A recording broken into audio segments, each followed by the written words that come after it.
आज मैं आप लोगों को माँ दुर्गा की दिव्य कथा सुनाने जा रही हूँ। आप लोग ध्यान से सुनिएगा। तो चलिए शुरू करते हैं। प्रेम से बोलो जय माता दी। बहुत समय पहले एक नगर में धर्मदत्त नामक ब्राह्मण अपनी पत्नी सुशीला और बच्चों के साथ रहता था।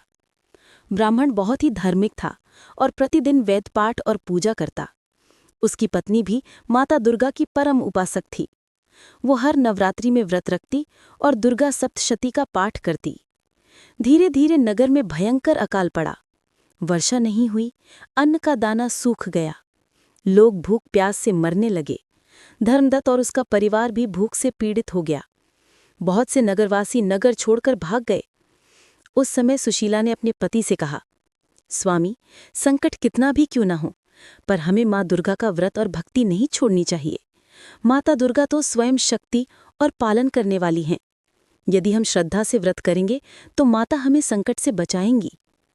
ब्राह्मण ने कहा, किंतु सुशीला, घर में अन्न का एक दाना भी नहीं है, पूजा अर्चना कैसे करेंगे? पत्नी ने उत्तर दिया, माँ दुर्गा को केवल श्रद्धा चाहिए। भोग और समर्पण तो मन की भावना से भी हो सकता है। ऐसा कहकर उसने व्रत किया, मिट्टी का दीपक जलाया और जल से ही भोग अर्पित कर माता की स्तुति करने लगी। वो पूरी रात भजन करती रही और प्रार्थना करती रही, हे माँ जगदम्बा, जैसे आपने महिषासुर जैसे राक्षसों का वध कर देवताओं को बचाया, वैसे ही हम सब भक्तों को इस संकट से बचाइए।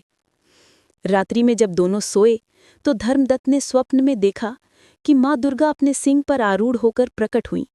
उनके चारों ओर प्रकाश ही प्रकाश फैला हुआ था। माता ने कहा, वत्स, तुम्हारी श्रद्धा से मैं अत्यंत प्रसन्न हूँ। कल प्रातः नगर के बाहर पीपल के पेड़ के नीचे जाओ। वहां तुम्हें सोने और अन्न से भरा एक घड़ा मिलेगा। उस धन से न केवल तुम अपना जीवन चलाओगे, बल्कि नगर के लोगों की भी सेवा करोगे। सुबह होते ही धर्मदत्त और सुशीला ने वहां जाकर देखा तो सचमुच सोने और अन्न से भरा घड़ा मिला।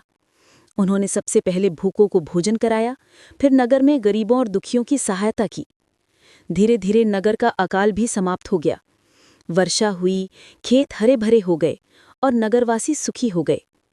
तब सब नगरवासी बोले, ये सब माँ दुर्गा की कृपा और सुशीला की सच्ची श्रद्धा का परिणाम है। तभी से वहां दुर्गा व्रत की परंपरा प्रारंभ हो गई और सभी ने मिलकर माता रानी की जयकार लगाई। प्रेम से बोलो जय माता दी कहकर पूजा को समाप्त किया। रोज इस तरह की भक्ति कथा सुनने के लिए हमारे चैनल को सब्सक्राइब करें और वीडियो को लाइक करें। धन्यवाद।